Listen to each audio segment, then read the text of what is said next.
ಪ್ರೀತಿಮಯನಾದ ತಂದೆಯೇ, ಈ ಮಧ್ಯಾಹ್ನದ ಸಮಯಕ್ಕಾಗಿ ನಿಮಗೆ ನಾವು ಸ್ತೋತ್ರ ಮಾಡ್ತಾ ಇದ್ದೇವೆ. ಪಿತನೇ, ಇದುವರೆಗೂ ನಮ್ಮನ್ನು ಸಮಗ್ರ ಸತ್ಯದ ಕಡೆಗೆ ನಡೆಸುತ್ತಾ ಬಂದಿದ್ದೀರಿ. ಅದಕ್ಕಾಗಿ ನಿಮಗೆ ಸ್ತೋತ್ರ. ಪವಿತ್ರಾತ್ಮರೇ, ನಮ್ಮ ಜೊತೆ ಇರುವಂಥ ನಂಬಿಗಸ್ತನಾದ ಜೊತೆಗಾರ ನೀವೇ ಆಗಿದ್ದೀರಿ. ಅದಕ್ಕಾಗಿ ನಿಮಗೆ ನಾವು ಸ್ತೋತ್ರ ಮಾಡ್ತಾ ಇದ್ದೇವೆ. ಪವಿತ್ರಾತ್ಮರೇ, ನೀವು ನಮ್ಮ ಜೊತೆ ಇಲ್ಲದೆ ಇದ್ದಿದ್ದರೆ ನಮ್ಮ ಗತಿ ಅಧೋಗತಿ ಆಗ್ತಾಯಿತ್ತು. ಏಕೆಂದರೆ ನಮ್ಮನ್ನು ಎಚ್ಚರಿಸುವವರು ನೀವು ಪವಿತ್ರಾತ್ಮರೇ, ನಮ್ಮನ್ನು ಬಲಪಡಿಸುವವರು ನೀವು ಪವಿತ್ರಾತ್ಮರೇ, ನಮ್ಮನ್ನು ತಿದ್ದಿ ಸರಿದಾರಿಗೆ ತರುವವರು ನೀವು ಪವಿತ್ರಾತ್ಮರೇ. ನಮ್ಮ ಜೊತೆ ಇರುವ ನೀವು ನಮ್ಮೊಳಗೂ ಇದ್ದೀರಿ. ಅದಕ್ಕಾಗಿ ನಿಮಗೆ ಸ್ತೋತ್ರ. ನಮ್ಮನ್ನು ಇದುವರೆಗೂ ಮುನ್ನಡೆಸಿದ ಆ ನಿಮ್ಮ ಪ್ರೀತಿಯ ಕಾರ್ಯಕ್ಕಾಗಿ ನಿಮಗೆ ಸ್ತೋತ್ರ. ದೇವ, ಈ ಒಂದು ಮಧ್ಯಾಹ್ನದ ವೇಳೆ ಎಲ್ಲ ಚಿಂತೆಯನ್ನು ಮರೆಯಲು, ಯೇಸುವನ್ನು ಸ್ತುತಿಸಲು ಪವಿತ್ರಾತ್ಮರೇ ನಮಗೆ ಸಹಾಯ ಮಾಡಿ. ನಮ್ಮ ಶರೀರಕ್ಕೆ ಮತ್ತು ಮನಸ್ಸಿಗೆ ಬೇಕಾದ ಬಲವನ್ನು ನೀಡಿರಿ ಪವಿತ್ರಾತ್ಮರೇ. ಸಂತೋಷದಿಂದ, ಹೃದಯದಿಂದ, ಕೃತಜ್ಞತಾ ಭಾವದಿಂದ ದೇವರಿಗೆ ಸ್ತೋತ್ರ ಹೇಳಲು, ಕೃತಜ್ಞತೆಯೊಂದಿಗೆ ದೇವರನ್ನು ಸ್ತುತಿಸಿ ಕೊಂಡಾಡಲು ಬೇಕಾದಂಥ ಬಲದಿಂದ, ಜ್ಞಾನದಿಂದ ಇಲ್ಲಿರುವ ನಮ್ಮೊಬ್ಬೊಬ್ಬರನ್ನು ತುಂಬಿರಿ ಅಪ್ಪ. ಎಲ್ಲ ಬಲಹೀನತೆಗಳು ದೂರವಾಗಿ ಹೋಗಲಿ, ಎಲ್ಲ ಡಿಸ್ಟ್ರಾಕ್ಷನ್ಸ್ಗಳು ದೂರವಾಗಿ ಹೋಗಲಿ. ಪವಿತ್ರಾತ್ಮರೇ, ನಿಮ್ಮ ಆಳ್ವಿಕೆ ಇಲ್ಲಿ ಉಂಟಾಗಲಿ ಎಂದು ಪ್ರಾರ್ಥಿಸ್ತಾ ಇದ್ದೇವೆ. Thank you Lord, thank you Jesus. Amen. Praise the Lord. Hallelujah. ಯೇಸುವೇ ಸ್ತೋತ್ರ, ಯೇಸುವೇ ವಂದನೆ, ಯೇಸುವೇ ಆರಾಧನೆ, ಯೇಸುವೇ ಮಹಿಮೆ. ನಾವೆಲ್ಲರೂ ನಮ್ಮ ಬೈಬಲನ್ನು ನಮ್ಮ ಕೈಗೆ ಎತ್ಕೊಳ್ಳೋಣ. ಸಾಮ್ ಚಾಪ್ಟರ್ 30, ಕೀರ್ತನೆಗಳು 30ನೇ ಅಧ್ಯಾಯ. ನಾವು 1ರಿಂದ ಆ ಒಂದು ಅಧ್ಯಾಯವನ್ನು ಪೂರ್ತಿಯಾಗಿ ಓದೋಣ. 12 ವಾಕ್ಯಗಳಿದೆ. ನಾವು ಎಲ್ಲರೂ ಜೊತೆ ಸೇರಿ ಅದನ್ನು ಓದೋಣ. ಎಲ್ಲರೂ ತೆಗೆದ್ರಾ? ಎಲ್ಲರೂ ನಿಮ್ಮ ನಿಮ್ಮ ಬೈಬಲನ್ನು ಓಪನ್ ಮಾಡಿ ಜೊತೆ ಸೇರಿ ಎಲ್ಲರೂ ಓದೋಣ. ಪ್ರಾಣಾಪತ್ತಿನಿಂದ ಪಾರಾದವನ ವಂದನೆ, ನಿನಗೆನ್ನ ವಂದನೆ ಪ್ರಭು, ನನ್ನನ್ನುದ್ಧರಿಸಿದೆ. ಶತ್ರುಗಳನ್ನ ಕುರಿತು ಹಿಗ್ಗದಂತೆ ಮಾಡಿದೆ. ಹೇ ಪ್ರಭು, ಎನ್ನ ದೇವ ಎಂದೆ. ನಾ ಮೊರೆಯಿಡೆ, ನೀ ಗುಣಪಡಿಸಿದೆ. ಪಾತಾಳದಿಂದ ಪ್ರಾಣವನ್ನು ಮೇಲೆತ್ತಿದೆ. ಎನ್ನ ಬದುಕಿಸಿದೆ ದೇವ, ಸಮಾಧಿ ಸೇರಗೊಡದೆ. ಭಕ್ತರೇ, ಸಂಕೀರ್ತಿಸಿರಿ ಪ್ರಭುವನ್ನು, ಮಾಡಿರಿ ಆತನ ನಾಮಸ್ಮರಣೆಯನ್ನು. ಆತನ ಕೋಪ ಕ್ಷಣ ಮಾತ್ರ, ಆತನ ಕೃಪೆ ಜೀವನ ಪರ್ಯಂತ. ഇരുಳು ಬರಲು ಇರಬಹುದು ಅಳಲು, ನಲಿವು ಉಳಿಯುವುದು ಹಗಲು ಹರಿಯಲು. ನಾನಾದರೂ ಉಲ್ಲಾಸದಿಂದಿರುವಾಗಲೂ ನನ್ನನ್ನು ಅಲ್ಲಾಡಿಸಲಾಗದೆಂದೇ ಯಾರಿಲಿಂದಲೂ. ಪ್ರಭು, ನಿನ್ನ ಕೃಪೆ ನನ್ನ ಗುಡ್ಡಕ್ಕೆ ಅಡಿಬಂಡೆ. ನಿನ್ನ ಮುಖ ಮರೆಯಾದುದೇ, ನಾ ಕಳವಳಗೊಂಡೆ. ಹೇ ಪ್ರಭು, ಮೊರೆಯಿಟ್ಟೆನು ನಿನಗೆ, ಭಿನ್ನವಿಸಿದೆನು ನನ್ನೊಡೆಯನಿಗೆ. ನನ್ನ ಪ್ರಾಣ ನಷ್ಟದಿಂದ ನಿನಗೇನು ಫಲ? ಸಮಾಧಿಗೆ ನಾನಿಳಿದರೆ ನಿನಗೇನು ಲಾಭ? ಸತ್ತವರ ಬೂದಿ ನಿನ್ನ ಸ್ತುತಿಸಬಲ್ಲುದೆ, ನಿನ್ನ ಸತ್ಯತೆಯನ್ನು ಸಾರಬಲ್ಲುದೆ. ಆಲಿಸು ಪ್ರಭು, ಕರುಣಿಸು, ನೆರವಾಗು ಬೇಗ ಎಂದು ಪ್ರಭು ನಾನಿನ್ನನ್ನು ಪ್ರಾರ್ಥಿಸಿದಾಗ. ಎನ್ನ ಗೋಳಾಟವನ್ನು ನೀ ಕುಣಿದಾಟವನ್ನಾಗಿಸಿದೆ, ಎನ್ನ ಗೋಣಿತಟ್ಟನ್ನು ಹರ್ಷಾಭರಣವನ್ನಾಗಿಸಿದೆ ಎಂದೇ ಮೌನವಿರದೆ ಎನ್ನ ಮನವು ನಿನಗೆ ಹಾಡಲಿ ಕೀರ್ತನೆ. ಹೇ ಪ್ರಭು, ಎನ್ನ ದೇವ, ನಿನಗೆನ್ನ ಅನಂತ ಧನ್ಯ ವಂದನೆ. Praise the Lord. ಹಾಲೆಲೂಯಾ. ತುಂಬ ಅದ್ಭುತಕರವಾದ ಒಂದು ಕೀರ್ತನೆ. ನಾವು ಹೆಡ್ಡಿಂಗ್ನಲ್ಲಿ ನೋಡಿದ ಹಾಗೆ ಅಲ್ಲಿ ನಾವು ನೋಡ್ತಾ ಇದ್ದೇವೆ, ಪ್ರಾಣಾಪತ್ತಿನಿಂದ ಪಾರಾದವನ ವಂದನೆ. Praise the Lord. ಪ್ರಿಯರೇ, ಒಬ್ಬ ಸಾಯೋ ಮೂಮೆಂಟಲ್ಲಿ ಇದ್ದವನಿಗೆ ಅವನು ಅದರಿಂದ ಬಚಾವಾದಾಗ ಎಷ್ಟು ಸಂತೋಷ ಇರ್ತದೆ, ಎಷ್ಟು ಆನಂದ ಇರ್ತದೆ. ಇವತ್ತು ನಾವು ಪಾರಾಗಿರೋದು ಶಾರೀರಿಕ ಮರಣದಿಂದ ಮಾತ್ರ ಅಲ್ಲ. ದೇವರು ನಮ್ಮನ್ನು ಶಾರೀರಿಕವಾದ ಮರಣದಿಂದ ಪಾರು ಮಾಡಿ ಇವತ್ತು ಇಲ್ಲಿ ಉಳಿಸಿದ್ದಾರೆ, ದೇವರಿಗೆ ಸ್ತೋತ್ರ. ಆದರೆ ಇವತ್ತು ನಾವು ಪಾರಾಗಿರೋದು ಶಾರೀರಿಕ ಮರಣದಿಂದ ಮಾತ್ರ ಅಲ್ಲ, ಆತ್ಮೀಕವಾದ ಮರಣದಿಂದ ದೇವರು ನನ್ನನ್ನು ನಿಮ್ಮನ್ನು ಯೇಸುವಿನ ಮುಖಾಂತರ ಪಾರು ಮಾಡಿದ್ದಾರೆ. ನಾವು ಪಾರಾಗಿದ್ದೇವೆ, ಬಚಾವಾಗಿದ್ದೇವೆ. ಕೆಲವರು ಹೇಳ್ತಾರಲ್ವ, ಅವರ ಅದೃಷ್ಟ ಚೆನ್ನಾಗಿತ್ತು, ಬಚಾವಾಗಿಬಿಟ್ರು. ನಮ್ಮ ಅದೃಷ್ಟ ಚೆನ್ನಾಗಿತ್ತು, ಯೇಸು ಸ್ವಾಮಿ ಬಂದರು, ಬಚಾವ್ ಮಾಡಿಬಿಟ್ರು. Price the lord, hallelujah, hallelujah. ಒಂದು ವೇಳೆ ಯೇಸು ಸ್ವಾಮಿ ಬರದೇ ಇದ್ದಿದ್ರೆ ನಮ್ಮದು ದುರಾದೃಷ್ಟ, ನಾವು ಸಾಯಬೇಕಾಗಿತ್ತು, ಎಲ್ಲರೂ ಸತ್ತೋಗ್ಬೇಕಾಗಿತ್ತು. ಪಾಪದ ಸಂಬಳ ಮರಣ. ನೋಡಿ, ಇಲ್ಲಿ 9ನೇ ವಾಕ್ಯ ಹೇಳ್ತದೆ, ನನ್ನ ಪ್ರಾಣ ನಷ್ಟದಿಂದ ನಿನಗೇನು ಫಲ, ಸಮಾಧಿಗೆ ನಾನು ಇಳಿದರೆ ನಿನಗೇನು ಲಾಭ. ದಾವೀದರಸ ತನ್ನ ಹೃದಯದಿಂದ ದೇವರ ಬಳಿ ಒಂದು ಪ್ರಶ್ನೆ ಕೇಳ್ತಾ ಇದ್ದಾರೆ, ದೇವರೇ ನಾನು ಸತ್ತರೆ ನಿನಗೇನು ಲಾಭ. ದೇವರು ಅದಕ್ಕೆ ಹೇಳ್ತಾರೆ, ದುಷ್ಟನ ಸಾವಿನಲ್ಲಿ ಲವಲೇಶವಾದರೂ ನನಗೆ ಸಂತೋಷನೇ ಇಲ್ಲ. ಅಂದರೆ ದೇವರಿಗೆ ಯಾರು ಸಾಯೋದಿಷ್ಟ ಇಲ್ಲ. ಒಂದು ವೇಳೆ ದೇವರಿಗೆ ನಾವು ಸಾಯಬೇಕು ಅಂತ ಅವ್ರು ಇಷ್ಟ ಇರೋದು ಆಗಿದ್ದರೆ ಅವರು ಸಾಯ್ತಾ ಇರಲಿಲ್ಲ, ಯೇಸು ಸ್ವಾಮಿ ಸಾಯ್ತಾ ಇರಲಿಲ್ಲ. ಇವತ್ತು ಯೇಸು ಸ್ವಾಮಿ ಸತ್ತಿದ್ದಾರೆ ಅಂದರೆ ಅದರ ಅರ್ಥ ಏನು ಗೊತ್ತಾ? ದೇವರಿಗೆ ಯಾರು ಸಾಯಬಾರ್ದು, ಅದೇ ಆಸೆ. ಶಾರೀರಿಕವಾದ ಮರಣ ಅಲ್ಲ, ಶಾರೀರಿಕವಾದ ಮರಣ ಇದೆ, ಆದರೆ ಆತ್ಮಿಕವಾಗಿ ಯಾರು ಸಾಯಬಾರ್ದು, ಎಲ್ಲರೂ ಬದುಕಬೇಕು. ಯಾರಿಗೋಸ್ಕರ ಬದುಕಬೇಕಂದ್ರೆ ಯೇಸುವಿಗೋಸ್ಕರ ಬದುಕಬೇಕು, ಅದೇ ಅವರ ಆಸೆ. ನೋಡಿ, ಇಲ್ಲಿ ಲಾಸ್ಟಲ್ಲಿ ಒಬ್ಬ ಪ್ರಾಣಾಪತ್ತಿನಿಂದ, ಆತ್ಮಿಕವಾದ ಮರಣದಿಂದ ಪಾರಾದವನಿಗೆ ಏನಾಗುತ್ತೆ ಅಂದರೆ 11ನೇ ವಾಕ್ಯ ಹೇಳುತ್ತೆ, ಗೋಳಾಟ ಕುಣಿದಾಟವಾಗ್ತದೆ. Praise the lord. ಇದನ್ನು ನಾವು ಯಾಯಿರನ ಮನೆಯಲ್ಲಿ ನೋಡ್ಬೋದು. ಗೋಳಾಟ ಇತ್ತು ಯಾಯಿರನ ಮನೆಯಲ್ಲಿ. ಸತ್ತು ಹೋಗಿದ್ಲು ಅವ್ರ ಮಗಳು. ಯೇಸು ಸ್ವಾಮಿ ಹತ್ರ ಬಂದು ಹೇಳ್ತಾನೆ, ಯಾಯಿರ ನನ್ನ ಮಗಳು ಮರಣಾವಸ್ಥೆಯಲ್ಲಿದ್ದಾಳೆ. ನೋಡಿ, ಯೇಸು ಸ್ವಾಮಿ ಮರಣಾವಸ್ಥೆಯಲ್ಲಿ ಇದ್ದಾಳೆ ಅಂತ ಕೇಳಿದ್ರೂ ಕೂಡ ಡಿಲೇ ಆಯಿತು. ಅಲ್ಲಿ ರಕ್ತಸ್ರಾವ ಸ್ತ್ರೀ ಬಂದುಬಿಟ್ಟು ಸ್ವಲ್ಪ ಡಿಲೇ ಆಯಿತು, ಸತ್ತೋದ್ಲು. ಯಾಯಿರನಿಗೆ ಅವ್ರ ಮನೆಯಿಂದ ಬಂದು ಹೇಳ್ತಾರೆ, ಯಾಕೆ ಸುಮ್ಮನೆ ಟಾರ್ಚರ್ ಕೊಡ್ತಾ ಇದ್ದೀರಾ ಯೇಸುಗೆ, ಬಿಟ್ಬಿಡಿ, ನಿನ್ನ ಮಗಳು ಸತ್ತೋದ್ಲು, ಅಷ್ಟೇ, ಮಣ್ಣು ಮಾಡೋಣ. ಈ ರೀತಿ ಹೇಳುವಾಗ ಯೇಸು ಹೇಳ್ತಾರೆ, ಆ ಮಾತನ್ನು ಕೇಳಿಯೂ ಯೇಸು ಹೇಳ್ತಾರೆ, ಭಯಪಡಬೇಡ, ನಿನಗೆ ವಿಶ್ವಾಸ ಇದ್ದರೆ ಸಾಕು, ನಿನ್ನ ಮಗಳು ಬದುಕ್ತಾಳೆ. ಯೇಸು ಸ್ವಾಮಿ ಹೋಗಿ ಆ ಮನೆಯಲ್ಲಿ ಇದ್ದಂಥ ಗೋಳಾಟವನ್ನು ಕುಣಿದಾಟವಾಗಿ ಮಾರ್ಪಡಿಸಿದ್ದಾರೆ. ಯೋಚನೆ ಮಾಡಿ, ಎಲ್ಲರೂ ಬ್ಯಾಂಡ್ ಸೆಟ್ ರೆಡಿಯಾಗಿದೆ, ಚಟ್ಟ ರೆಡಿ ಇದೆ, ಗೋಳಾಟದವ್ರು ಇದ್ದಾರೆ, ಎಲ್ಲ ಇದೆ, ಮಣ್ಣು ಮಾಡೋದೊಂದೇ ಬಾಕಿ. ಆ ಟೈಮಲ್ಲಿ ಹೋಗಿ ಯೇಸು ಸ್ವಾಮಿ ಎಬ್ಬಿಸ್ತಾ ಇದ್ದಾರೆ, ಮಗಳೇ ಎದ್ದೇಳು, ತಲಿತಕುಂ, ಗೆಟಪ್ ಅಂತ ಹೇಳ್ತಾ ಇದ್ದಾರೆ. ಅವಳು ಎದ್ದೇಳ್ತಾ ಇದ್ದಾಳೆ. ಆವಾಗ ಅವ್ರ ಅಟ್ಮಾಸ್ಫಿಯರ್, ಆ ಮನೆಯ ಒಂದು ವಾತಾವರಣ ಯಾವ ರೀತಿ ಚೇಂಜ್ ಆಗಿರ್ಬೋದು. ಗೋಳಾಟ ಕುಣಿದಾಟ ಆಯಿತು. ಮಾತ್ರ ಅಲ್ಲ, ಹರ್ಷ ಬಂತು ಅವರೊಳಗಡೆ, ಜಾಯ್ ಬಂತು. ಅದೊಂದು ಶಾರೀರಿಕವಾದ ಮರಣ. ಪ್ರೀತಿಯ ಸಹೋದರ ಸಹೋದರಿಯರೇ, ಆತ್ಮೀಕವಾಗಿ ಸತ್ತು ಕೊಳೆತು ನಾರುತ್ತಿದ್ದಂಥ ನಮಗೆ ಯೇಸು ಸ್ವಾಮಿ ಜೀವ ಕೊಟ್ಟು ಬದುಕಿಸಿ ಇವತ್ತು ನಮ್ಮನ್ನು ಸೇವಕರನ್ನಾಗಿ ಅಲ್ಲ, ದಾಸರನ್ನಾಗಿ ಅಲ್ಲ, ದೇವರ ಮಕ್ಕಳನ್ನಾಗಿ ಮಾಡಿದ್ದಾರೆ. ನಮಗೆ ಎಷ್ಟು ಕುಣಿದಾಟ ಆಗಬೇಕು, ಎಷ್ಟು ನಮ್ಮ ಒಂದು ಹೃದಯದಲ್ಲಿ ಹರ್ಷ ಬರಬೇಕು. ಹರ್ಷದಿಂದ ಸ್ತೋತ್ರ ಹೇಳೋಣ. ಲಾಸ್ಟಲ್ಲಿ ಅವರು ಹೇಳ್ತಾರೆ, ಹೇ ಪ್ರಭು ಎನ್ನ ದೇವ, ನಿನಗೆನ್ನ ಅನಂತ ಧನ್ಯ ವಂದನೆ. 12ನೇ ವಾಕ್ಯ ಸ್ಟಾರ್ಟಿಂಗಲ್ಲಿ ಹೇಳ್ತಾರೆ, ಎಂದೇ ಮೌನವಿರದೆ ಎನ್ನ ಮನವು ನಿನಗೆ ಹಾಡಲಿ ಕೀರ್ತನೆ. ಯಾರು ಬಾಯಿ ಸುಮ್ಮನೆ ಇರಲ್ಲ ಗೊತ್ತಾ? ನೋಡಿ, ಬಾಯಿ ಸುಮ್ಮನೆ ಇರಲ್ಲ ನಮ್ದು ಎಲ್ರದ್ದು, ಏನೇನೋ ಮಾತಾಡ್ತಾ ಇರ್ತೀವಿ. ಆದರೆ ಒಬ್ಬ ರಕ್ಷಣೆ ಪಡ್ಕೊಂಡವನು ಬಾಯಿ ಸುಮ್ಮನೆ ಇರಲ್ಲ. ದೇವ್ರನ್ನ ಸ್ತುತಿ ಮಾಡೇ ಮಾಡ್ತಾನೆ ಅವನು, ಥ್ಯಾಂಕ್ಸ್ ಹೇಳೇ ಹೇಳ್ತಾನೆ. ಯಾಕೆ ಅಂದರೆ ಅವನ ಒಳಗಡೆ ಪಡೆದುಕೊಂಡಿರುವುದು ಸ್ವರ್ಗವನ್ನು, ಜೀವವನ್ನು, ಅದನ್ನು ಪಡ್ಕೊಂಡಿರೋವನ ಬಾಯಲ್ಲಿ ಬರೋದು ಥ್ಯಾಂಕ್ಸ್ ಮಾತ್ರ. ಆದರೆ ಎಷ್ಟೋ ಬಾರಿ ನಮ್ಮ ಶರೀರ ಸ್ವಭಾವಕ್ಕೆ ಒಳಗಾದಾಗ ಗೊಣಗುಡ್ತೀವಿ, ನಾವು ಬೇಜಾರು ಮಾಡ್ಕೊಳ್ತೀವಿ, ಏನೇನೋ ಮಾತಾಡ್ತೀವಿ. ಆದರೆ ದೇವರು ಮತ್ತೊಮ್ಮೆ ಒಂದು ಕರೆ ಕೊಟ್ಟು ನಮ್ಮನ್ನೆಲ್ಲ ಕರ್ಕೊಂಡು ಬಂದಿದ್ದಾರೆ.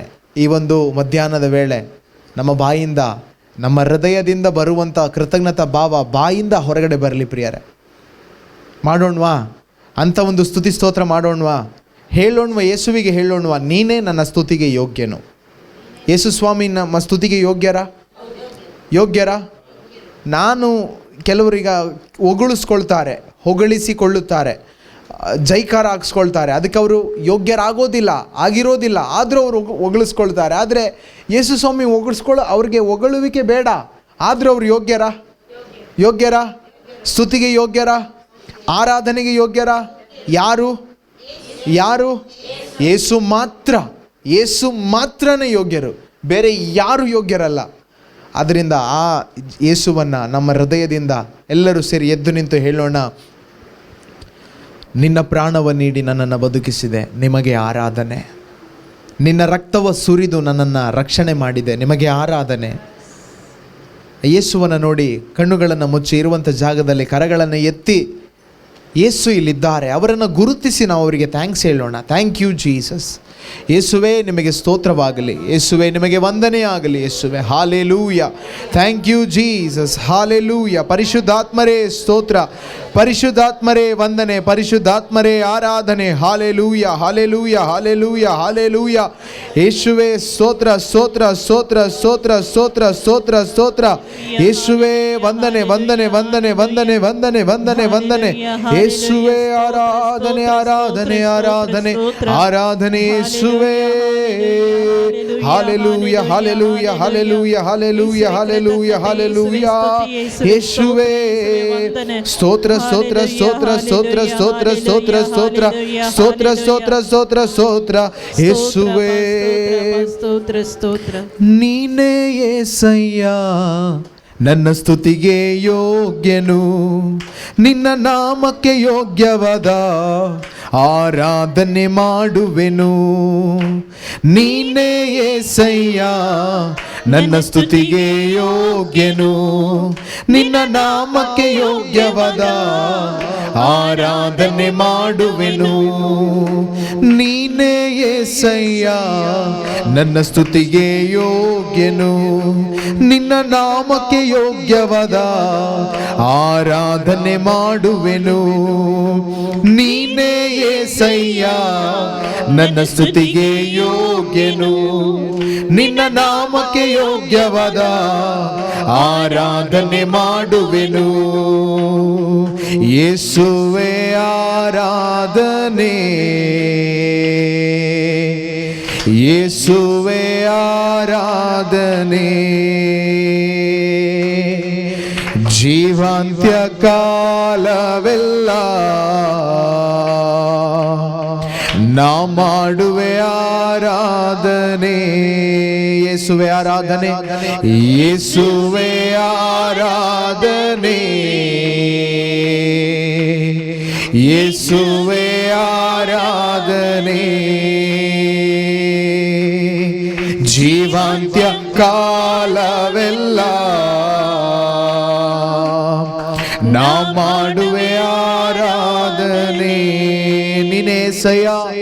ನೀನೇ యేసయ్య ನನ್ನ ಸ್ತುತಿಗೆ ಯೋಗ್ಯನು, ನಿನ್ನ ನಾಮಕ್ಕೆ ಯೋಗ್ಯವಾದ ಆರಾಧನೆ ಮಾಡುವೆನು. ನೀನೇ యేసయ్య ನನ್ನ ಸ್ತುತಿಗೆ ಯೋಗ್ಯನು, ನಿನ್ನ ನಾಮಕ್ಕೆ ಯೋಗ್ಯವಾದ ಆರಾಧನೆ ಮಾಡುವೆನು. ಯೇಸುವೇ, ಯೇಸುವೇ ಆರಾಧನೆ,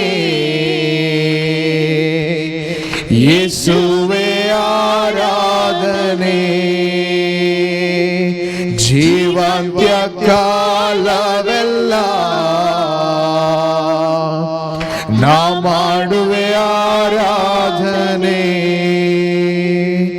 ನಿನ್ನ ಪ್ರಾಣವ ನೀಡಿ ನನ್ನನ್ನು ಬದುಕಿಸಿದೆ, ನಿಮಗೆ ಆರಾಧನೆ.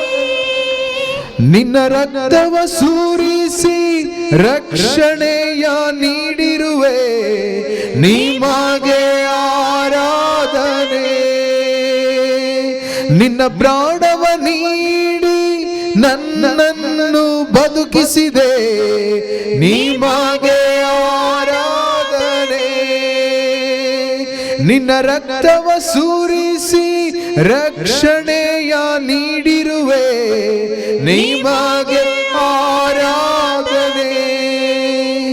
ನಿನ್ನ ಮಗನಾಗಿ ಮಾಡಿದೆ, ಅಧಿಕಾರವ ನೀಡಿದೆ, ನಿನ್ನ ಮಗನಾಗಿ ಮಾಡಿದೆ ಯೇಸುವೇ. ಹೃದಯದಿಂದ ಹೇಳೋಣ, ನಿನ್ನ ಮಗನಾಗಿ ಮಾಡಿದೆ, ಅಧಿಕಾರವ ನೀಡಿದೆ, ನಿನ್ನ ಮಗನಾಗಿ ಮಾಡಿದೆ, ಅಧಿಕಾರವ ನೀಡಿದೆ. ನೀತಿವಂತನಾಗಿ ನನ್ನ ಮಾಡಿದ ದೇವರೇ, ನೀತಿವಂತನಾಗಿ ನನ್ನ ಮಾಡಿದ ದೇವರೇ. ಯೇಸುವೇ ಆರಾಧನೆ, ಯೇಸುವೇ ಆರಾಧನೆ. ಜೀವಾಂತ್ಯ ಕಾಲವೆಲ್ಲ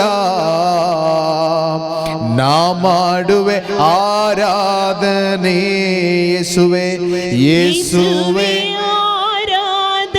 ಹೃದಯದಿಂದ ಆರಾಧಿಸೋಣ ಯೇಸುವನ್ನ. ಯೇಸು ಇಲ್ಲಿದ್ದಾರೆ. ಆರಾಧನೆ ಜೀವಂತ್ಯ ಕಾಲವೆಲ್ಲ ನಾ ಮಾಡುವೆ ನಿನಗೆ, ನಾ ಮಾಡುವೆ ಆರಾಧನೆ. ಹೌದು ಪ್ರಿಯರೇ, ಅವರ ಪ್ರಾಣವನ್ನು ನೀಡಿ ಯೇಸು ನಮ್ಮನ್ನು ಬದುಕಿಸಿದ್ದಾರೆ. ಅವರ ರಕ್ತವನ್ನು ಸುರಿಸಿ ಯೇಸು ನಮಗೆ ರಕ್ಷಣೆಯನ್ನು ನೀಡಿದ್ದಾರೆ. ಅವರ ಮಗನಾಗಿ ಮಾಡಿದ್ದಾರೆ, ಅಧಿಕಾರವನ್ನು ನೀಡಿದ್ದಾರೆ. ಇವತ್ತು ನಾವು ದೇವರ ಮುಂದೆ ನಿಂತಿರುವುದು ಪಾಪಿಗಳಾಗಿ ಅಲ್ಲ. ಒಂದು ವೇಳೆ ನಿಮ್ಮ ಮನಸ್ಸಿನಲ್ಲಿ ಆ ರೀತಿ ನೀವು ಭಾವಿಸಿ ನಿಂತ್ಕೊಂಡಿರೋದಾದರೆ, ನಾನು ಪಾಪಿಯಾಗಿ ದೇವರ ಮುಂದೆ ನಿಂತಿದ್ದೇನೆ ಎಂದು ನೀವು ಅಂದ್ಕೊಂಡಿರೋದಾದರೆ, ಅದು ನಮ್ಮ ತಪ್ಪಾದ ಅರಿವಾಗಿದೆ. ದೇವರು ಯೇಸುವಿನ ಮುಖಾಂತರ ನನ್ನನ್ನು ನಿಮ್ಮನ್ನು ಮಕ್ಕಳನ್ನಾಗಿ ನೋಡ್ತಾ ಇದ್ದಾರೆ. ಯೇಸು ಸತ್ತಿದ್ದು, ಯೇಸು ಪಾಪಿಯಾಗಿದ್ದು ನಾನು ಮಗನಾಗಲು, ಯೇಸು ಸ್ವಾಮಿ ಪಾಪ ಸ್ವರೂಪಿಯಾಗಿದ್ದು ನಾನು ದೇವರಿಗೆ ಮಗನಾಗಲು. ಇವತ್ತು ಯೇಸುವಿನ ಮರಣದಿಂದ ನಾನು ದೇವರಿಗೆ ಮಗನಾಗಿದ್ದೇನೆ, ಮಗಳಾಗಿದ್ದೇನೆ. ಅಕ್ಸೆಪ್ಟ್, ಅದನ್ನು ಒಪ್ಪಿಕೋ. ಒಂದು ಚಿಕ್ಕ ಮಗುವಿನ ಹಾಗೆ ಒಪ್ಪಿಕೋ. ಪ್ರಾಣವನ್ನು ನೀಡಿ ಬದುಕಿಸಿದ್ದಾರೆ. ಪ್ರಿಯರೇ, ಆಕ್ಸಿಡೆಂಟ್ ಆಗಿ ಒಬ್ಬ ವ್ಯಕ್ತಿಗೆ ತುಂಬ ಬ್ಲಡ್ ಹೋಗ್ತಾ ಇರುವಾಗ ಅವನಿಗೆ ಬೇಕಾಗಿರೋದು ಜೀವ, ರಕ್ತ ಬೇಕು. ಅವನಿಗೆ ರಕ್ತದಲ್ಲಿ ಜೀವ ಇದೆ. ಯೇಸು ಸ್ವಾಮಿ ನನ್ನನ್ನು ನಿಮ್ಮನ್ನು ಆತ್ಮಿಕವಾದ ಮರಣದಿಂದ ಬದುಕಿಸಿದ್ದು ತಮ್ಮ ಪರಿಶುದ್ಧವಾದ ರಕ್ತವನ್ನು ಕೊಟ್ಟು, ಅಮೂಲ್ಯವಾದ ರಕ್ತವನ್ನು ಕೊಟ್ಟು, ಆ ರಕ್ತವನ್ನು ಚೆಲ್ಲುವುದರ ಮುಖಾಂತರ, ಜೀವವನ್ನು ಧಾರೆ ಎರೆಯುವುದರ ಮುಖಾಂತರ ಯೇಸು ನನ್ನನ್ನು ನಿಮ್ಮನ್ನು ಬದುಕಿಸಿದ್ದಾರೆ. ಇವತ್ತು ನಾವು ಬದುಕಿದ್ದೇವೆ, ಜೀವಂತವಾಗಿ ಇದ್ದೇವೆ. ಅದಕ್ಕೆ ಕಾರಣ ಯೇಸು ಸುರಿಸಿದ ರಕ್ತ, ಯೇಸು ಸುರಿಸಿದ ಅಮೂಲ್ಯವಾದ ಪರಿಶುದ್ಧವಾದ ರಕ್ತ. ಆ ರಕ್ತ ಇಂದಿಗೂ ಜೀವಂತವಾಗಿದೆ. ಆ ರಕ್ತ ಇಂದಿಗೂ ಜೀವಂತವಾಗಿ ಇದೆ. ಅದು ಸತ್ತ ರಕ್ತವಲ್ಲ, ಜೀವವುಳ್ಳ ರಕ್ತ.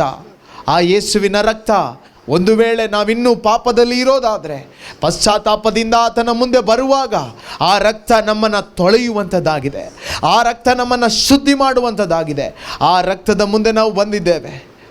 ಹೇಬೇಲನ ರಕ್ತಕ್ಕಿಂತಲೂ ಅಮೋಘವಾಗಿ ಮೊರೆ ಇಡುವಂಥ ರಕ್ತ ಯೇಸುವಿನ ರಕ್ತ. ಹೇಬೇಲನ ರಕ್ತ ಪ್ರತಿಕಾರಕ್ಕಾಗಿ ಮೊರೆ ಇಡ್ತಾ ಇತ್ತು. ಆದರೆ ಯೇಸುವಿನ ರಕ್ತ ನನ್ನ ನಿಮ್ಮ ರಕ್ಷಣೆಗಾಗಿ, ಜೀವೋದ್ಧಾರಕ್ಕಾಗಿ ಮೊರೆ ಇಡ್ತಾ ಇದೆ. ಆ ಯೇಸುವಿನ ರಕ್ತವನ್ನು ನೋಡಿ, ಆ ಯೇಸುವನ್ನು ನೋಡಿ ಹೇಳೋಣ, ನನಗಾಗಿ ಯುದ್ಧವ ಮಾಡಿ ಜಯಿಸಿದಾತನೇ, ನಿಮಗೆ ಆರಾಧನೆ. ಪ್ರಾರ್ಥನೆಯ ಕೇಳಿ ವೈರಿಗಳ ಎದುರಿಸಿದೆ, ನಿಮಗೆ ಆರಾಧನೆ. ನನಗಾಗಿ ಯುದ್ಧವ ಮಾಡಿ ಜಯಿಸಿದಾತನೇ ಯೇಸುವೆ ಆರಾಧನೆ. ಪ್ರಾರ್ಥನೆಯ ಕೇಳಿ ವೈರಿಗಳ ಎದುರಿಸಿದೆ, ನಿಮಗೆ ಆರಾಧನೆ. ನನ್ನ ಬಾಳಿಗೆ ಬೆಳಕು ನೀ, ನನ್ನ ಜೊತೆಯಲ್ಲೇ ನಡೆಯುವೆ. ನನ್ನ ಬಾಳಿಗೆ ಬೆಳಕು ನೀ, ನನ್ನ ಜೊತೆಯಲ್ಲೇ ನಡೆಯುವೆ. ನನ್ನ ಬಾಳಿಗೆ ಬೆಳಕು ನೀ, ನನ್ನ ಜೊತೆಯಲ್ಲೇ ನಡೆಯುವೆ.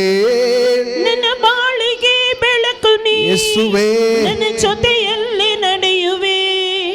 ನನ್ನನ್ನು ಕೈ ಬಿಡದೆ ನನ್ನ ಕಾಯುವ ದೇವರೇ, ನನ್ನನ್ನು ಕೈ ಬಿಡದೆ ನನ್ನ ಕಾಯುವ ದೇವರೇ. ಯೇಸುವೆ ಆರಾಧನೆ, ಯೇಸುವೆ ಆರಾಧನೆ. ಜೀವಾಂತ್ಯ ಕಾಲವೆಲ್ಲ ನಾ ಮಾಡುವೆ ಆರಾಧನೆ. ಯೇಸುವೆ ಆರಾಧನೆ, ಆರಾಧನೆ ಯೇಸುವೆ, ಯೇಸುವೆ ಆರಾಧನೆ. Thank you Jesus. ಜೀವಾಂತ್ಯ ಕಾಲವೆಲ್ಲ ನಾ ಮಾಡುವೆ ಆರಾಧನೆ. ನೀನೇ యేసయ్య ನನ್ನ ಸ್ತುತಿಗೆ ಯೋಗ್ಯನು, ನಿನ್ನ ನಾಮಕ್ಕೆ ಯೋಗ್ಯವಾದ ಆರಾಧನೆ ಮಾಡುವೆನು. ನೀನೇ యేసయ్య ನನ್ನ ಸ್ತುತಿಗೆ ಯೋಗ್ಯನು, ನಿನ್ನ ನಾಮಕ್ಕೆ ಯೋಗ್ಯವಾದ ಆರಾಧನೆ ಮಾಡುವೆನು. ಯೇಸುವೆ ಆರಾಧನೆ, ಯೇಸುವೆ ಆರಾಧನೆ. ಜೀವಾಂತ್ಯ ಕಾಲವೆಲ್ಲ ನಾ ಮಾಡುವೆ ಆರಾಧನೆ. ಯೇಸುವೆ ಆರಾಧನೆ, ಯೇಸುವೆ ಯೇಸುವೆ ಆರಾಧನೆ. ಜೀವಾಂತ್ಯ ಕಾಲವೆಲ್ಲ ನಾ ಮಾಡುವೆ ಆರಾಧನೆ. ಆರಾಧನೆ ನಿಮಗೆ ಅನುದಿನವು ನಿಮಗೆ. ಆರಾಧನೆ ನಿಮಗೆ ಅನುದಿನವು ನಿಮಗೆ. ಆರಾಧನೆ ಆರಾಧನೆ ನಿಮಗೆ ಯೇಸುವೆ, ಅನುದಿನವು ನಿಮಗೆ. ನನ್ನಲ್ಲಿ ಮಮತೆ ಇಟ್ಟು ಬಲಿಯಾದೆ ಶಿಲುಬೆಯಲ್ಲಿ, ನನಗಾಗಿ ರಕ್ತ ಸುರಿಸಿ ತೊಳೆದೆ ನನ್ನ ಪಾಪವೆಲ್ಲ. ನನ್ನಲ್ಲಿ ಮಮತೆ ಇಟ್ಟು ಬಲಿಯಾದ ಶಿಲುಬೆಯಲ್ಲಿ, ನನಗಾಗಿ ರಕ್ತ ಸುರಿಸಿ ತೊಳೆದೆ ನನ್ನ ಪಾಪವನ್ನೆಲ್ಲ. ಪ್ರತ್ಯೇಕಿಸಿದೆ ಜನಿಸೋ ಮುನ್ನ ನಿನಗಾಗಿ ಜೀವಿಸಲು. ಪ್ರತ್ಯೇಕಿಸಿದೆ ಜನಿಸೋ ಮುನ್ನ ನಿನಗಾಗಿ ಜೀವಿಸಲು. ಪ್ರತ್ಯೇಕಿಸಿದೆ ಜನಿಸೋ ಮುನ್ನ ನಿನಗಾಗಿ ಜೀವಿಸಲು. ಆರಾಧನೆ ಆರಾಧನೆ ನಿಮಗೆ ಅನುದಿನವು ನಿಮಗೆ. ಆರಾಧನೆ ನಿಮಗೆ ಅನುದಿನವು ನಿಮಗೆ. ಹೌದು ಪ್ರಿಯರೇ, ಯೇಸು ಸ್ವಾಮಿ ನನಗಾಗಿ ನಿಮಗಾಗಿ ಬಲಿಯಾಗಿದ್ದು ನಾವು ಅವರಿಗೋಸ್ಕರ ಪ್ರತ್ಯೇಕವಾಗಿ ಬದುಕಬೇಕು. ಅದಕ್ಕಾಗಿ ಮಾತ್ರವೇ ಯೇಸು ಬಲಿಯಾಗಿದ್ದಾರೆ. ನಾವು ಯೇಸುವಿಗೆ ಮಾತ್ರ ಸೇರಿದವರಾಗಿ ಬದುಕಬೇಕು. ಪೌಲರ ಮುಖಾಂತರ ಪವಿತ್ರಾತ್ಮರು ಬಯಸುವಂಥ ಒಂದು ಬಯಕೆಯಾಗಿದೆ. ದೇವರ ಅಪಾರ ಕೃಪೆಯನ್ನು ನಿಮ್ಮ ನೆನಪಿಗೆ ತಂದುಕೊಂಡಿರುವ ಸಹೋದರರೇ, ಸಹೋದರಿಯರೇ, ನಿಮ್ಮನ್ನೇ ನೀವು ದೇವರಿಗೆ ಮೀಸಲಾದ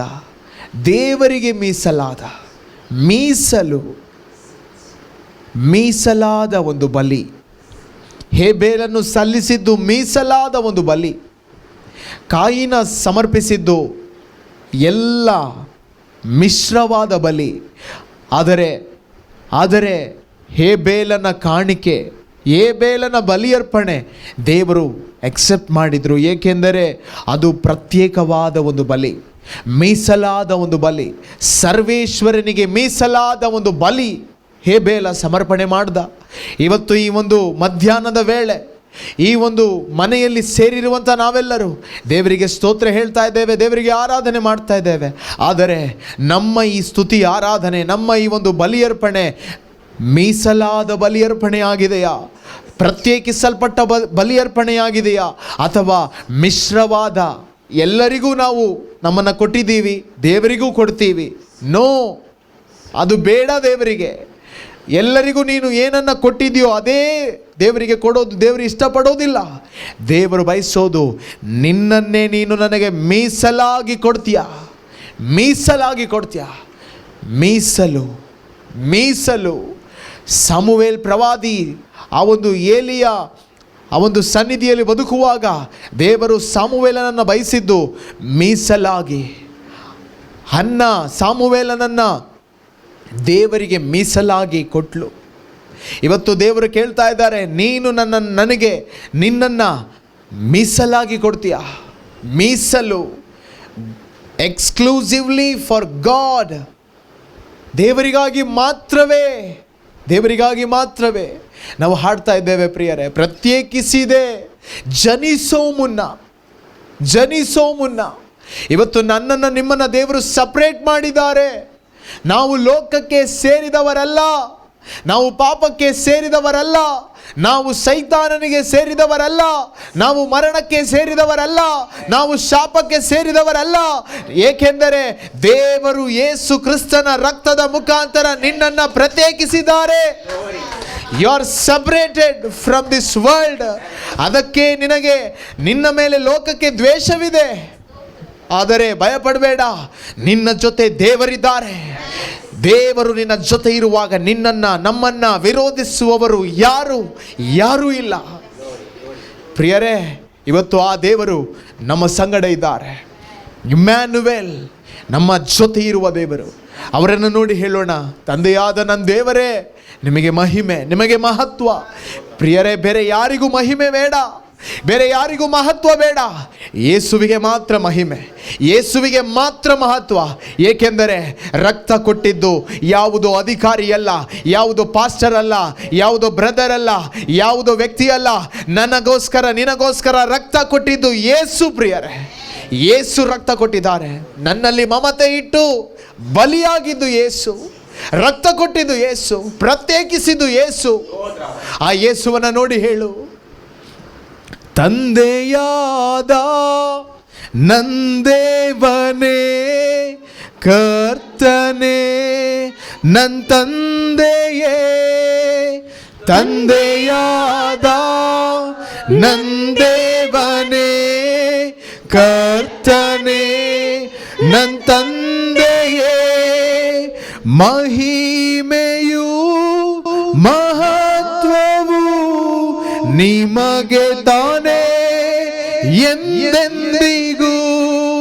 ಮಹಿಮೆಯು ಮಹತ್ವವು ನಿಮಗೆ ತಾನೇ ಎಂದೆಂದಿಗೂ.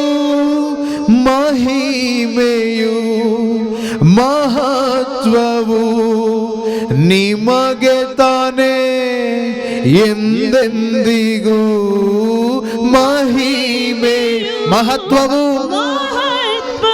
ನಿಮಗೆ ತಾನೇ ಯೇಸುವೇ. ಎಂದೆಂದಿಗೂ ಘನತೆಯು ಗೌರವವು ಯೇಸುವೇ ನಿಮಗೆ ತಾನೇ. ಹೃದಯದಿಂದ ಘನತೆಯು ಸ್ತುತಿಯ ಬಲಿ ಏರ್ಪಡಲಿ ಪ್ರಿಯರೇ. ಗೌರವವು ಯೇಸುವೇ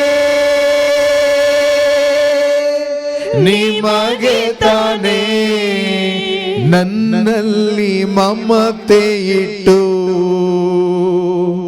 ಬಲಿಯಾದೆ ಶಿಲುಬೆಯಲ್ಲಿ, ನನಗಾಗಿ ರಕ್ತ ಸುರಿಸಿ ತೊಳೆದೆ ನನ್ನ ಪಾಪವೆಲ್ಲ. ನನ್ನಲ್ಲಿ ಮಮತೆ ಇಟ್ಟು ಬಲಿಯಾದೆ ಯೇಸುವೇ ಶಿಲುಬೆಯಲ್ಲಿ, ನನಗಾಗಿ ರಕ್ತ ಸುರಿಸಿ ಯೇಸಯ್ಯ ತೊಳೆದೆ ನನ್ನ ಪಾಪವೆಲ್ಲ. ಪ್ರತ್ಯೇಕಿಸಿದೆ ಜನಿಸೋ ಮುನ್ನ ನಿನಗಾಗಿ ಜೀವಿಸಲು. ಪ್ರತ್ಯೇಕಿಸಿದೆ ಜನಿಸೋ ಮುನ್ನ ನಿನಗಾಗಿ ಜೀವಿಸಲು. ಆರಾಧನೆ ನಿಮಗೆ ಅನುದಿನವು ನಿಮಗೆ. ಆರಾಧನೆ ನಿಮಗೆ ಅನುದಿನವು ನಿಮಗೆ. ನನ್ನಲ್ಲಿ ಮಮತೆ ಇಟ್ಟು ಬಲಿಯಾದೆ ಶಿಲುಬೆಯಲ್ಲಿ, ನನಗಾಗಿ ರಕ್ತ ಸುರಿಸಿ ತೊಳೆದೆ ನನ್ನ ಪಾಪವೆಲ್ಲ. ರಕ್ತದಿಂದ ತಂದೆಯೊಂದಿಗೆ ಸಮಾಧಾನ ಪಡಿಸಿರುವೆ. ರಕ್ತದಿಂದ ತಂದೆಯೊಂದಿಗೆ ಸಮಾಧಾನ ಪಡಿಸಿರುವೆ. ನಿಷ್ಕಳಂಕ ಮಗನಾಗಿ ನನ್ನನ್ನು ನಿಲ್ಲಿಸಿರುವೆ. ನಿಷ್ಕಳಂಕ ಮಗನಾಗಿ ನನ್ನನ್ನು ನಿಲ್ಲಿಸಿರುವೆ.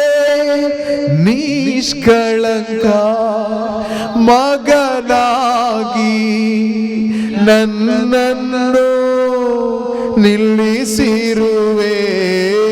ನಿಷ್ಕಳಂಕ ಮಗನಾಗಿ ನನ್ನನ್ನು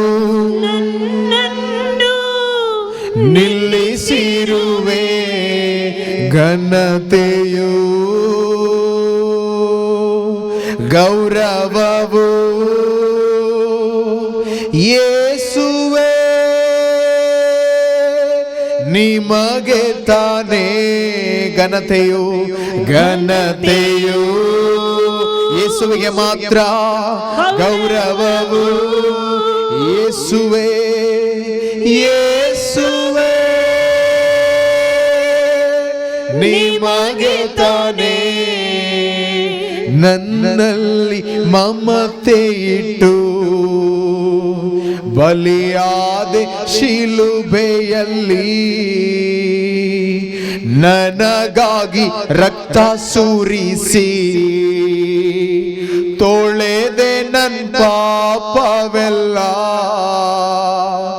ನನ್ನಲ್ಲಿ ಮಮತೆ ಇಟ್ಟು ಯೇಸಯ್ಯ ಬಲಿಯಾದೆ ಶಿಲುಬೆಯಲ್ಲಿ, ನನಗಾಗಿ ರಕ್ತ ಸುರಿಸಿ ತೊಳೆದೆ ತೊಳೆದೆ ನನ್ನ ಪಾಪವನ್ನೆಲ್ಲ. ಪ್ರಿಯರೇ, ಈ ಸಾಲುಗಳು ಈ ರೀತಿಯಾಗಿ ಹೇಳ್ತದೆ, ರಕ್ತದಿಂದ ತಂದೆಯೊಂದಿಗೆ ಸಮಾಧಾನ ಪಡಿಸಿರುವೆ. ಇದನ್ನು ನಮ್ಮ ಹೃದಯದೊಳಗೆ ಸ್ವೀಕಾರ ಮಾಡೋಣ. ಎಲ್ಲ ಪಾಪಾಕ್ರಮಗಳನ್ನು ಮಾಡುವವರ ಮೇಲೆ ದೇವರ ಕೋಪವೂ ಆಕ್ರೋಶವೂ ಎರಗುತ್ತದೆ ಎಂದು ರೋಮನರಿಗೆ ಬರೆದ ಪತ್ರಿಕೆಯಲ್ಲಿ 1ನೇ ಅಧ್ಯಾಯದಲ್ಲಿ 16, 17, 18ನೇ ವಾಕ್ಯದಲ್ಲಿ ನಾವು ನೋಡ್ತೇವೆ. ಮಾನವರ ಎಲ್ಲ ಪಾಪಾಕ್ರಮಗಳ ಮೇಲೆ ದೇವರ ಕೋಪಾಗ್ನಿ ಸ್ವರ್ಗದಿಂದ ಎರಗಿ ಬರ್ತದೆ. ಪ್ರಿಯರೇ, ದೇವರ ಕೋಪದ ಕೆಳಗೆ ಇದ್ದವರು ನಾವು, ದೇವರ ಆಕ್ರೋಶದ ಕೆಳಗೆ ಇದ್ದವರು ನಾವು, ದೇವರ ದಂಡನಾ ತೀರ್ಪಿನ ಕೆಳಗಡೆ ಇದ್ದವರು ನಾವು. ನಮಗೆ ಸಿಗಬೇಕಾದದ್ದು ಯಾತನಾ ಸ್ಥಳ, ನರಕ. ಪಾಪ ಮಾಡುವ ಪ್ರತಿಯೊಬ್ಬನಿಗೂ ಸಿಗಬೇಕಾದ ಒಂದು ಯೋಗ್ಯವಾದ ಸ್ಥಳ ಯಾತನಾ ಸ್ಥಳ, ನರಕ. ಅದು ನ್ಯಾಯವಾದ ಒಂದು ತೀರ್ಪಾಗಿದೆ. ಏಕೆಂದರೆ ನಾವೆಲ್ಲರೂ ಪಾಪಿಗಳು, ಮಾನವರೆಲ್ಲರೂ ಪಾಪಿಗಳೇ, ಎಲ್ಲರೂ ದೇವದತ್ತ ಮಹಿಮೆಯನ್ನು ಕಳೆದುಕೊಂಡವರೇ. ಒಬ್ಬನೂ ಕೂಡ ದೇವರ ಮುಂದೆ ಯೋಗ್ಯವಂತಳು ಇಲ್ಲ. ಪ್ರಿಯರೇ, ದೇವರು ನಮ್ಮ ಮೇಲೆ ಕೋಪ ಮಾಡಿಕೊಂಡಿದ್ದಾಗ, ದೇವರಿಗೆ ನಮ್ಮ ಮೇಲೆ ಕೋಪ ಇದ್ದಾಗ ಅದು ನ್ಯಾಯವಾದ ಕೋಪ. ಆ ಕೋಪದಲ್ಲಿ ಅನ್ಯಾಯ ಇಲ್ಲ.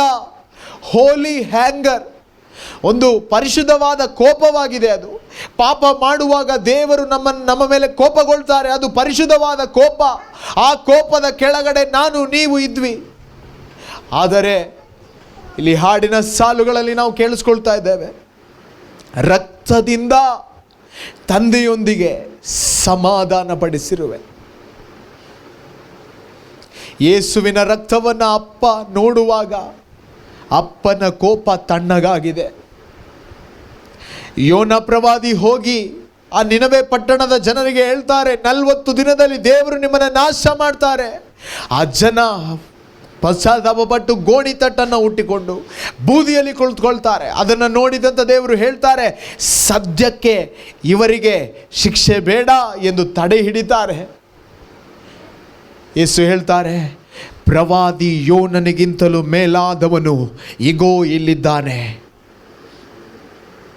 ಯೋನನನ್ನು ನೋಡಿ ಅಂದು ನಿನವೆ ಪಟ್ಟಣದ ಜನರನ್ನು ದೇವರು ವಿಧಿಸಬೇಕಾದ ಶಿಕ್ಷೆಯನ್ನು ತಡೆ ಹಿಡಿದಿದ್ದಾದರೆ, ಯೇಸುವನ್ನು ನೋಡಿ, ಸ್ವಂತ ಮಗನನ್ನು ನೋಡಿ, ಮಗನ ರಕ್ತವನ್ನು ನೋಡಿ ದೇವರು ನನ್ನ ಮೇಲೆ ನಿಮ್ಮ ಮೇಲೆ ಇದ್ದಂಥ ಕೋಪವನ್ನು ಶಾಶ್ವತವಾಗಿ ಕೈ ಬಿಟ್ಟಿದ್ದಾರೆ.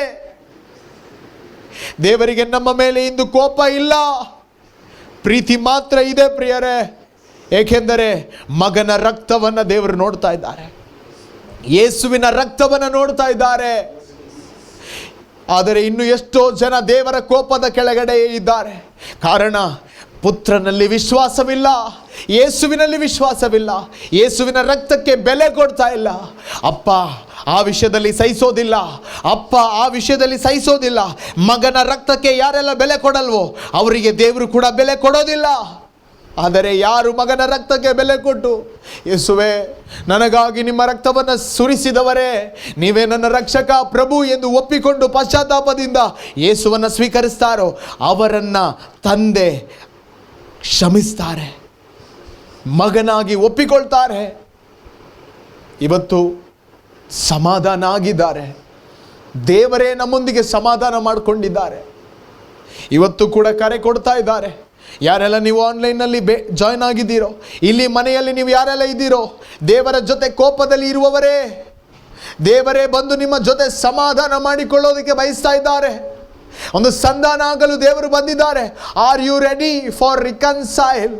ಆ ಒಂದು ಸಂಧಾನಕ್ಕೆ ರೆಡಿ ಇದೆಯಾ?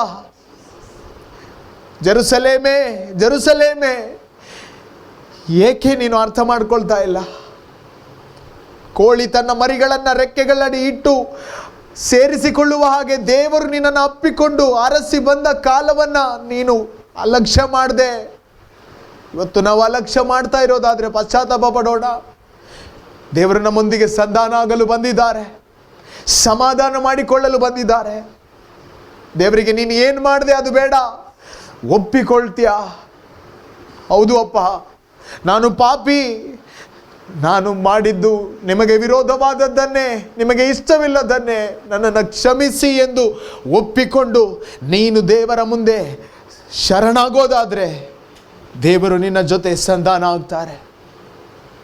ನಿಷ್ಕಳಂಕ ಮಗನಾಗಿ ದೇವರು ನಿನ್ನನ್ನು ಒಪ್ಪಿಕೊಳ್ತಾರೆ. ಆ ಸಮಾಧಾನವನ್ನು ನೀನು ಪಡ್ಕೊಳ್ತೀಯ. ಆಲಯದ ತೆರೆ ಹರಿದು ಹೊಸ ಮಾರ್ಗವನ್ನು ಯೇಸು ಏರ್ಪಡಿಸಿದ್ದಾರೆ. ಧೈರ್ಯದಿಂದ ಬನ್ನಿ ಪ್ರಿಯರೇ. ನೀವು ಯಾರು, ನೀವು ಯಾವ ಜಾತಿಗೆ ಸೇರಿದವರು, ಯಾವ ಕುಲ ಗೋತ್ರ, ನಿಮ್ಮ ಭಾಷೆ, ನಿಮ್ಮ ಬಣ್ಣ, ನಿಮ್ಮ ಸ್ಥಾನ ಮಾನ ಎಲ್ಲ ದೇವರಿಗೆ ಬೇಡ. ನಿನ್ನ ಹೃದಯ ಪಶ್ಚಾತ್ತಾಪದಿಂದ ಮುರಿಯಲ್ಪಟ್ಟಿದೆಯಾ?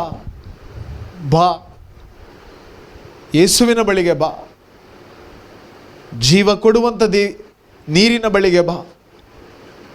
ಬಾ, ನೀನು ಕೈ ಬೀಸಿ ಕರೀತಾ ಇದ್ದಾರೆ ಯೇಸು. ಬಾ ಮಗನೇ, ಮಗಳೇ, ಪ್ರೇಮಕ್ಕಾಗಿ ಅಲೆದು ಸೋತೆ ನೀನು. ನಂಬಿದವರ ಪ್ರೇಮವೆಲ್ಲ ಸುಳ್ಳು.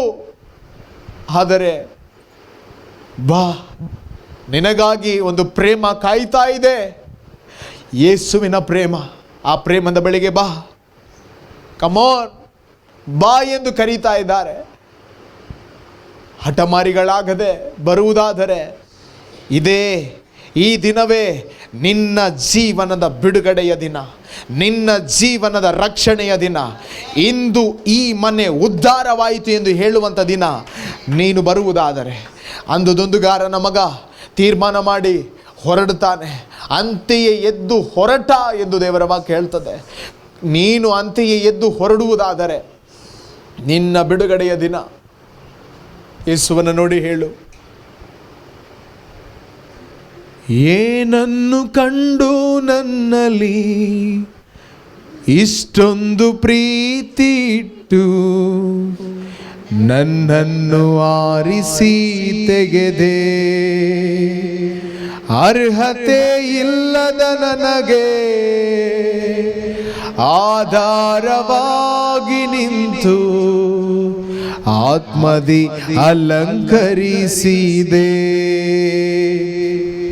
ಏನನ್ನು ಕಂಡು ನನ್ನಲ್ಲಿ ಇಷ್ಟೊಂದು ಪ್ರೀತಿ ಇಟ್ಟು ನನ್ನನ್ನು ಆರಿಸಿ ತೆಗೆದೆ.